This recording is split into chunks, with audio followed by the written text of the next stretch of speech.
nagbabalik po ang Good morning, kapatid! Magaspang at nangangapal na balat, ganyan po ang daing ng mga kapatid nating may kalyo sa kamay. Ano nga ba ang solusyon dito? Yan ang pag-uusapan po natin kasama ang na-miss kong resident morning doctor natin na si Dr. Char. Good morning, Doc. Good morning, Mommy Dames. Welcome back. Thank you. And good morning din sa ating mga kapatid. Happy Monday morning po sa ating lahat. Mommy Dames, bago natin pag-usapan ng mga remedyo sa kalyo, mga kapatid, panoorin muna natin to.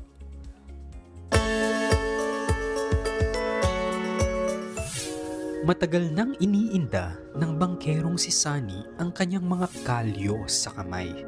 Sa pagtatrabaho siguro to, siyempre pagkahatak ng bangka, kumakapal yung kalyo ko sa kamay. Nakakairita raw ang mga ito sa pakiramdam. Yung kalyo ko magaspang, tas matigas, kinukot ko, nililiha ko para mawala. Nawawala ng konti, babalik ulit. Ano nga ba ang sanhi ng kalyo? Paano ito natatanggal?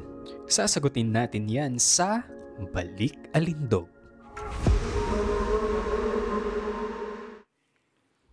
Doc, maraming nakaka-relate dito sa pagkakaroon ng kalyo. At minsan nga, kung hindi ka talaga marunong pagdating sa kalyo, isipin mo, ano pa itong tumutubo sa akin? Bakit ganito ang aking balat? Pero eto, simulan na natin. Let's identify it and describe it. Ano nga po ba ang kalyo? Yes, Mommy Dames. Ano nga ba ang kalyo? Ang kalyo o callus sa Ingles, ito ay isang makapal, matigas at magaspang na bahagi ng ating balat.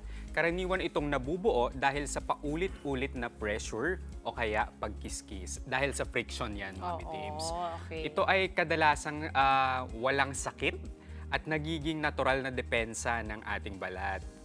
Pinoprotektahan nito ang ating balat mula sa pinsala. So blessing talaga yan, Mommy Dames, pag may kalyo ka. Talaga? Natural defense yan ng ating katawan. Actually, that's very cool to know, no? It's a good trivia kasi lagi mo iniisip itong mga na-feature natin dito. Kadalasan, you want to take it out,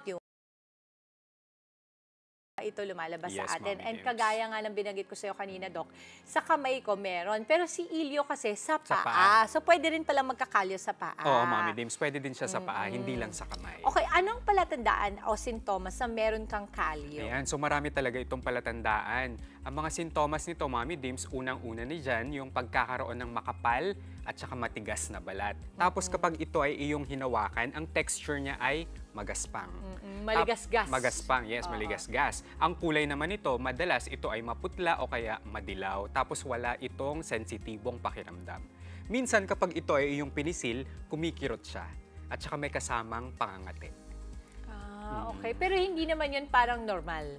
Kadalasan ang normal, walang pakiramdam dapat. Oo, Mommy Dames. Dok, itong tanong ko, kasi sabi mo nga kanina, there's really no harm naman kung hindi ka nababother and it's just there, wala namang masakit sobra sa kanya, okay lang yon. Pero kailan ba dapat talaga magpakonsulta? Ayan, so kailan nga ba dapat tayo magpakonsulta kapag tayo ay may kalyo? Para sa ating mga kapatid, magpakonsulta po tayo sa doktor kapag ang kalyo po ninyo ay nagdudulot ng matinding sakit. Tapos kapag ito ay may pamumula, pamamaga o kaya sugat, lalong-lalo na kung meron po kayong diabetes. Kasi kapag may diabetes, hindi maganda ang pag-heal ng sugat ng isang tao.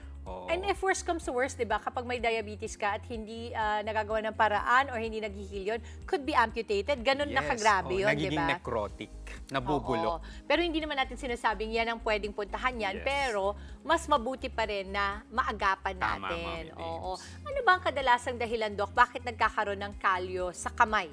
Ayan, so ang mga sanhi ng kalyo sa kamay, Mommy Dames, unang-una na dyan yung pagkiskis o kaya pressure. Nakukuha ito dun sa mga physical na trabaho, kagaya ng pagbubuhat o kaya paghila. Lalong-lalo na kapag ang binubuhat ay sobrang bigat. Kagaya ni tatay, kung bangkero ka, di ba? Doon niya nakuha yung pagkakaroon niya ng kalyo. At saka mga sports din na gumagamit ng kamay, kagaya ng weightlifting. So when you go to the gym, like yourself, pwede ka rin makapag-develop ng Tama, kalyos. Mommy Dames. Nagbubuhat ka ng mabigat, mapapansin mo ay nagkakakalyo na pala ako. Ang boxing ba nakakakalyo? Boxing, unlikely, Mommy Dames, kasi meron silang gloves na parang may protection. So basta may protection at hindi siya Tama, direkta tama. sa balat. mas magkakaroon ka pa ng kalyo kapag naglalaro ka ng tennis. Tennis. Okay. Oo. Or badminton. Yes. Or paddle. Oo. Doc, ano naman ang posibleng solusyon para sa mga kalyo? Ayan, mayroon tayong solusyon. Unang-una, ibabad muna sa maligamgam na tubig ng 15 minuto. 15 minutes. 15 minutes. Hindi po mainit, hindi po malamig, maligamgam po na tubig. Pagkatapos ng 15 minuto, kuskusin ng marahan gamit ang foot file o pumistone. Gusto kong i-emphasize, Mami Dim, sa marahan.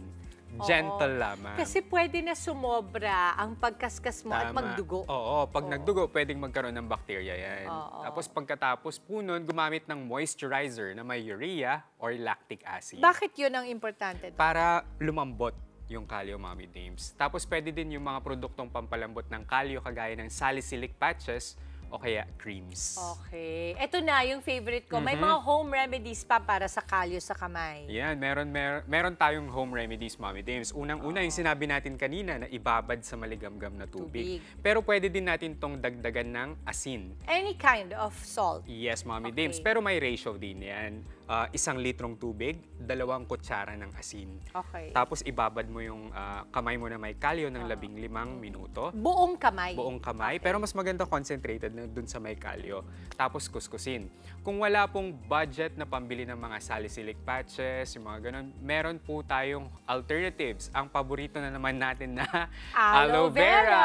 Ayan, Oo. aloe vera. Bumibilib na talaga ako sa aloe vera na yan. Konti na lang magpa-product placement na ako dyan sa aloe vera. Kasi Totoo. alam mo, lagi nating binabanggit ito at kadalasan nasa bakuran lang natin. Ito yung natin pinapansin, di ba? Oo, Mami. Nagugulat din ako sa mga wonders Diba? ng aloe vera. Oo. So, yung gel po, ilagay lamang sa may kalyo, tapos ibabad po ito magdamag, pero maganda kung balutan nyo po ito ng tela. Tela ba, Doc? Hindi parang yung plastic na parang pang-baking? Hindi Mas ganun. maganda pag tela, Mami Tela, James. okay. Oo. Tapos kung wala naman po tayong aloe vera sa bahay, may mga alternatibo din po tayong pwedeng gamitin, kagaya ng coconut oil o kaya olive oil. Ganun din po. Same procedure lang. Oo, ang bango-bango pa niyan pag coconut Tama. oil at saka olive oil.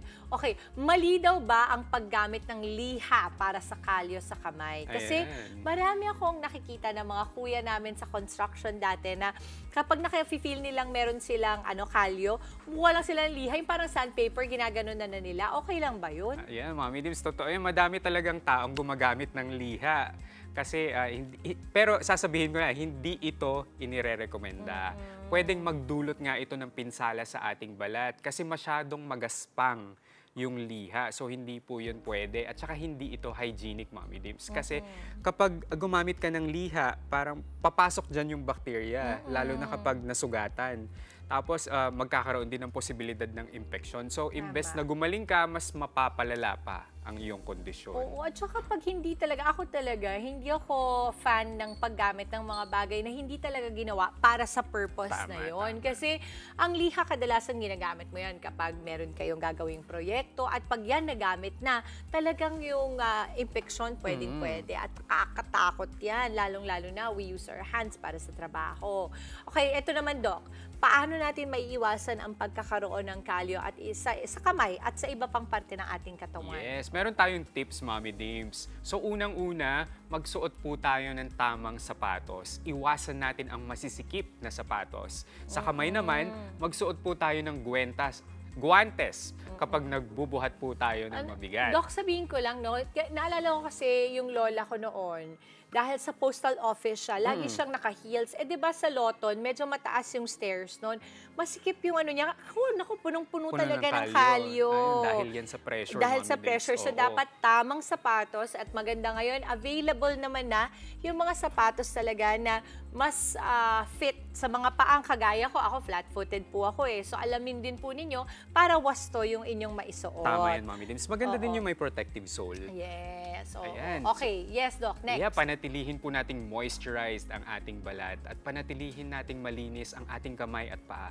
Huwag po tayong maglakad na walang sapin. Ako, Doc, very guilty ako dyan. Lalong-lalo na sa bahay namin. Dahil sanay na sanay kaming nagyayapak. Tama, Pero masarap sige. maglakad na walang sapatos Oo, minsan. pero dahil dyan, babawasan ko na yung pagyayapak. Magchichinelas na rin ako. Very good, Ma'am. Maraming salamat, Doc Richard. Dami na naming natutunan na naman sa balik alindog natin. Maraming salamat sa'yo.